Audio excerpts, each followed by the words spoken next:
হাউচবোটৰ পৰা বিদায় ল'বলৈ মনেই যোৱা নাছিলে, কিন্তু উপায় নাই, ল'বতো লাগিবই।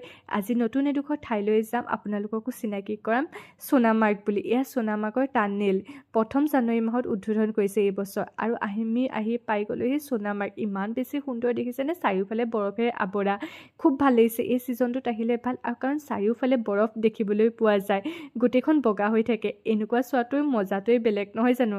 আৰু তাৰপাছত কৰিলোঁ স্ন' বাইক ৰাইড। আচলতে এইটো পাৰ পাৰ্চন আমাৰ 1200 টকা লৈছিলে, কিন্তু তাহাঁতি বহুত বেছি দাম কয়, কিন্তু বাৰ্গেনিং কৰিব লাগে। আচলতে ইয়াত এইখনত উঠি গৈ থাকিলেও ভাল লাগে, আৰু লগতে ইমান মানে চব জেগাবোৰ দেখুৱাইও দিয়ে, সেইটো কাৰণে বেছি ভাল লাগে, কাৰণ খোজকাঢ়িনো কিমান চাব নহয় জানো। আৰু কেইখনমান ফটো এড কৰি দিছোঁ, আমাৰ কেনেকুৱা লাগিছে জনাব, আৰু মোৰ ভিডিঅ'বোৰ কেনেকুৱা লাগিছে তাকো জনাব। তাৰপাছত আহি পাই গ'লোহি হোটেল। এয়া অকণমান ৰুমটো আপোনালোকক ভিডিঅ' কৰি দেখাই দিছোঁ। তাৰপাছত ফ্ৰেছ হৈ গ'লোঁ বজাৰলৈ। সিমানে, কাইলৈ নতুন এটা ভিডিঅ' লৈ আহি আছোঁ।